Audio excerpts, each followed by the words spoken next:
Lights,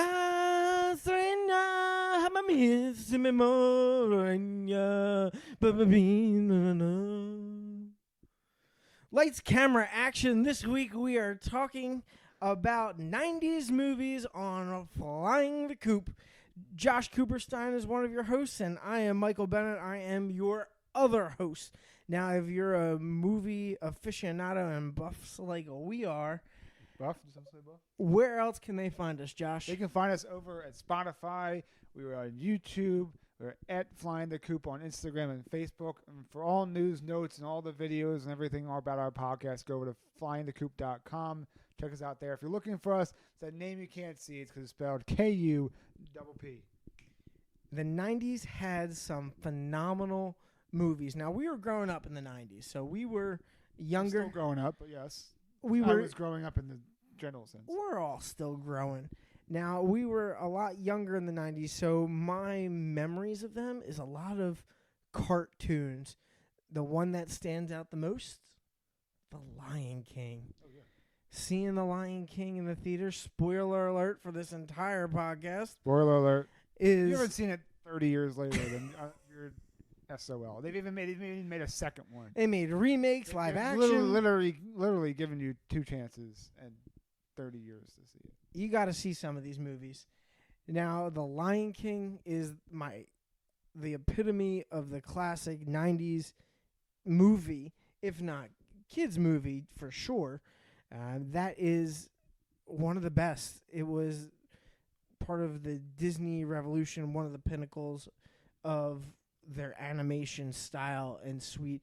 And it was an emotional moment I had in the theater, one of the very first to connect with Simba and all of the characters. It's an emotional roller coaster. From laughing, from singing along, to shock and horror and crying, to just pure jubilation. And like that scene holding the new generation up at the end, and Circle of Life's playing, chills. It's the circle of life. Bum. Amazing. That's just simply so amazing. I could totally see you with your first child doing that. Absolutely. I will be raising the child up to the heavens as they are the next generation to help lead the future. And that cartoon was amazing, but it wasn't the only great 90s cartoon that stands out to me. One of the greatest 90s cartoons, Space Jam. Oh, yeah. That really mixed. It took Michael Jordan, greatest basketball player of all time. No, he is. And he bring him into the Looney Tunes world was such a genius idea. And they've tried it before. It's often duplicated, imitated, never duplicated. Great storyline, absolutely well executed with Michael Jordan and Wayne Knight and Bill Murray and stealing the basketball all-stars powers on that basketball and transferring it over to the Monstars. I still have 2 Monstars dolls at my desk. Tells you I'm a heel. I like the heels. There's just so many times I'm just welcome to this jam. The music. We're gonna slam and we're gonna jam. Space Jam. What? It's just so good, and the fun pop hip hop of the 90s introduced me to that type of realm of music, and was just so energizing and led the way for me to explore different genres of music and then meld 2 things I was very interested in, which were sports and animation.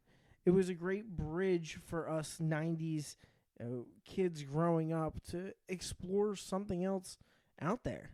Yeah, and I remember way back, I must have been, it came out in, I believe, 96, so I was 4. You were 4 going on 5-ish. And I remember distinctly watching it in my parents' room while they were painting my room. It's my big boy room. They were painting it and doing it, and I had to sit in the other room. I remember just watching it and loving every second of it. And watching it when my parents would go to the gym and they dropped me off in a little kids section, they were all the kids were sitting there watching it. Really pumped up as a kid, loved it, was glued to it. If it's on now, I am watching every single second of it. I just got one of those basketballs from my basement, the hoops that go over the net. I can't tell you how many times I try and do the Michael Jordan dunk where my arm stretches out. Can't wait to show it to my nephew and to my kids one day. That is absolute amazing. One of my all-time favorite movies. Now they got some sequels and remakes to some of the classics we love in the 90s. We're not going to watch that. But they're going to ruin it. I'm not. There's not much that can beat the originals. No. There's only we'll get into it. There's some movies that make it work, but don't replace Space Jam. We can't beat that original. Now another on that same note of sports movies that are generational. How about The Sandlot? Ooh, The Sandlot is the best movie to play when you're in school. Your teacher didn't create a lesson plan. The sub comes in. Today. We're gonna watch a movie. It better be The Sandlot or Remember the Titans. And it pretty much always was one of those. And it was just fantastic.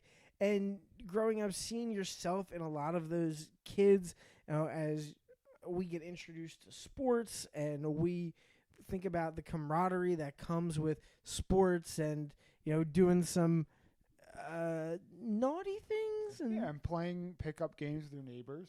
Yeah. A lot of that. Really can connect on many levels. The movie really highlighted the connection that, for us growing up, that's what our lives were like. It was still that neighborhood sense of community as it was continuing to evolve. We saw technology beginning to creep into our lives, but it wasn't there yet. We still got to have those stories where we're out there with friends and family living our lives, and then the movies really reflected that we saw those days. It's something that I always was envious of our parents' generation, because that was even more so. We had it with, having a lot of neighborhood kids around my age who could play a lot of sports, but they had exactly like in this movie where 9 o'clock in the morning, they're up across all the neighborhood kids out on the field playing big pickup games of baseball until lunchtime, come in for lunch, all eat lunch, go back out, play again until dinner,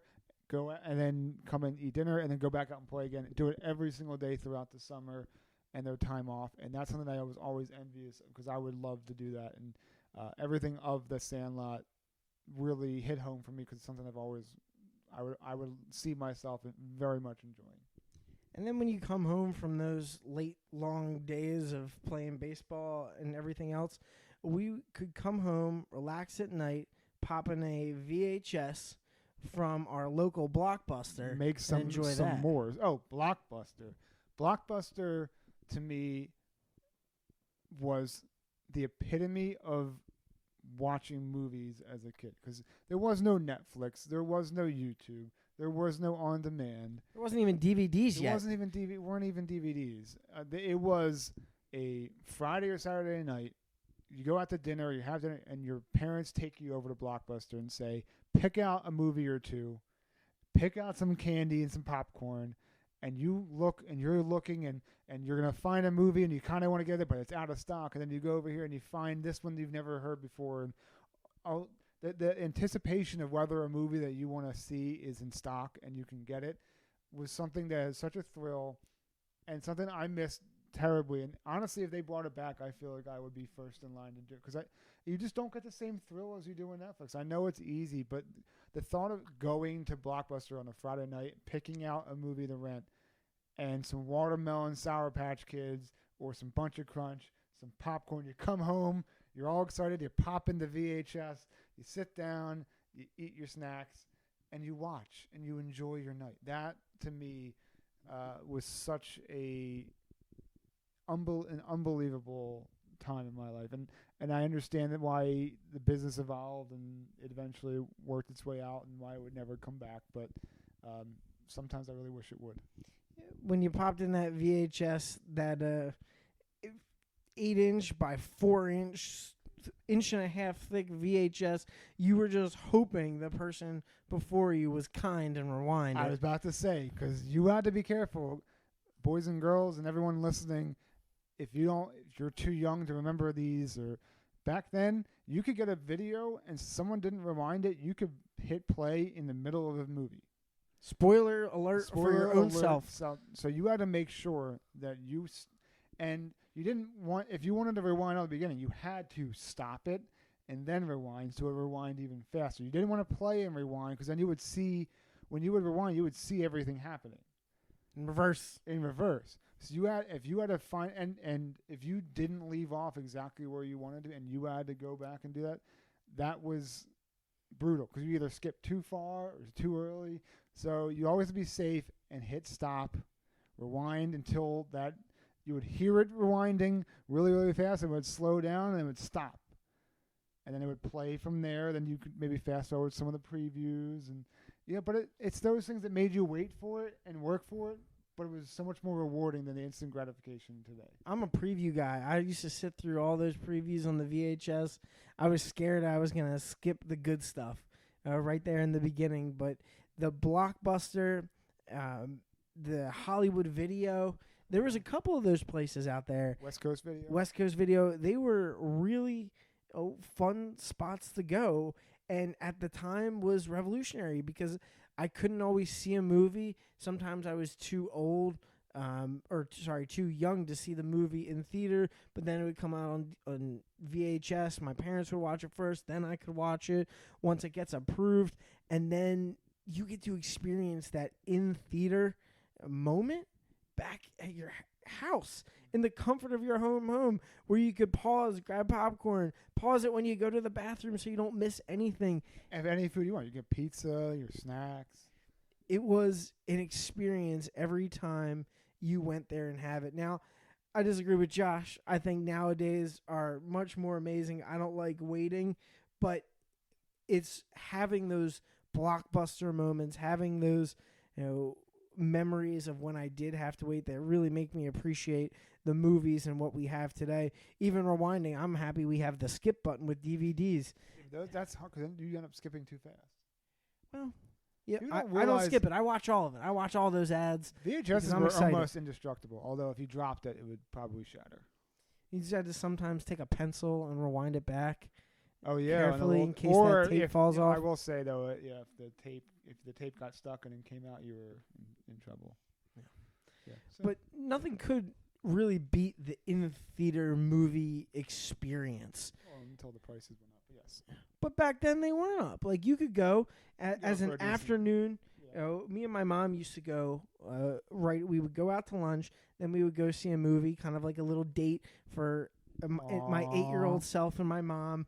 We would go out and see a good movie. And that was the fun we used to have together. I remember even one time, it was usually me and my mom, but my dad decided he wanted to take me to see Rocky and Bullwinkle at the Dollar Movieplex. Dollar movie? Yeah, it was special dollar deals. Back. Oh, I would love to bring that back. But a Dollar Movieplex.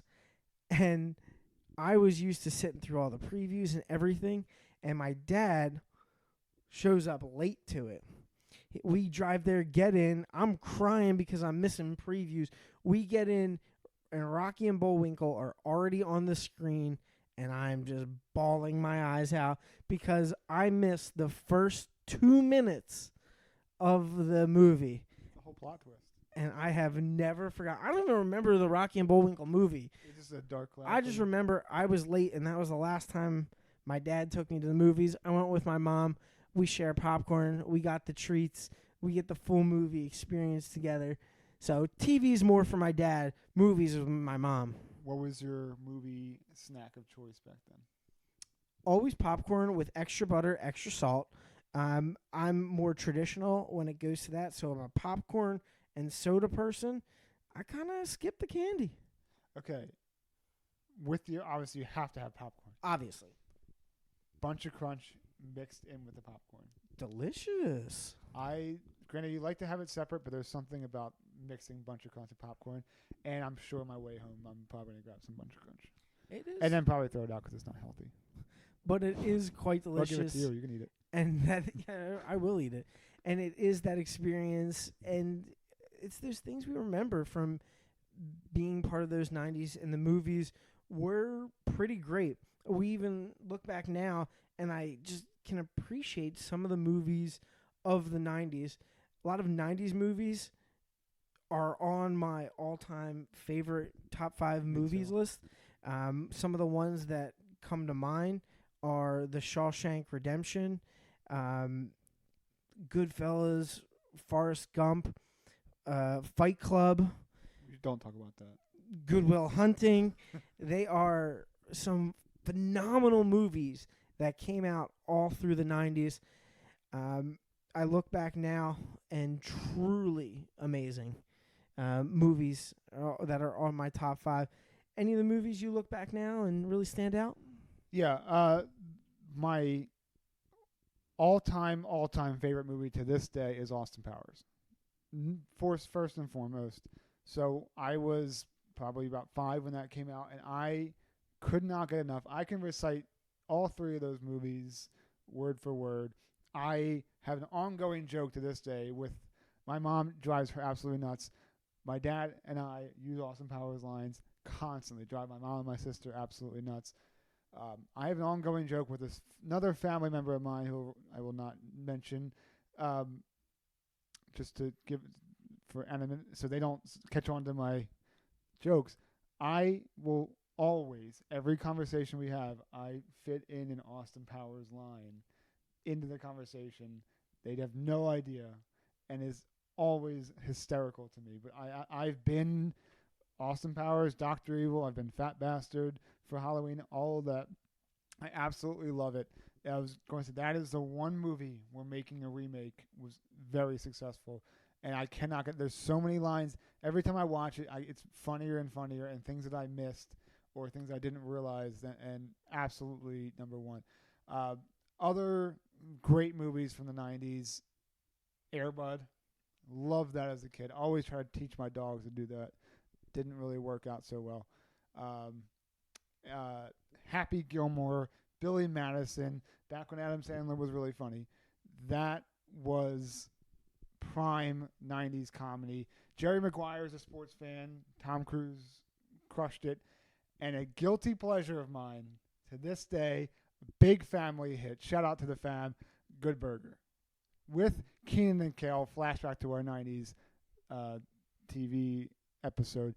Good Burger was based on and all that sketch that they did. Brought into real life. Character has to pay for the car that he wrecked and his teacher's car that he hits, and has to get a summer job at Good Burger, and they go up against Mondo Burger. Absolutely classic movie, and if you mess with Good Burger, you go in the grinder. Great movies all around, and Adam Sandler was one of the funny men back in the 90s. For me, it was Jim Carrey being one of the funny men back in the 90s. Ace Ventura is a phenomenal movie, but it's the 90s movie The Mask that Should I be wearing a mask? Was amazing. And just the animation and what it did to create those effects. It's kind of ahead of its time. I really think it was ahead of its time. Watching back is kind of surprising how they were able to pull that off. Watching back, it looks pretty amazing. The effects don't hold up as well, but for the time, amazing, phenomenal. And as the technology evolved more and more, there's even a big difference from early 90s to late 90s. Because late 90s, you have some animation studios really stepping up. Pixar with A Bug's Life versus Ants coming out at the same time. Who would have thought 2 different studios make 2 animated bug movies at the same time that were both huge, and I love them both. Me too. All great movies that I appreciate it from the 90s, and I can even appreciate today. But the 90s also holds a lot of amazing cult classics out there. So one of those cult classics is Boondock Saints. And Boondock Saints for me was what introduced me to the cult classic realm. It's what led me eventually to Pulp Fiction and the entire universe that is through all of those movies. But being able to watch and appreciate a movie and just enjoy it for a good time and have fun and have that camaraderie between you and another person that love it, that's really what movies are made for. And a lot of 90s movies have that. And I'm just so appreciate that they were made and I got to grow up and experience them all together. Really great movies in the 90s. All the movies I have not seen, but I've heard they're great.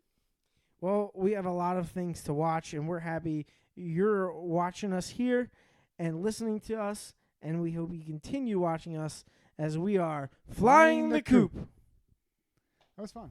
Yeah, we should watch some good more reminiscence. movies. I'm going to go watch a movie. A movie? A movie. Which movie? I'll go watch too.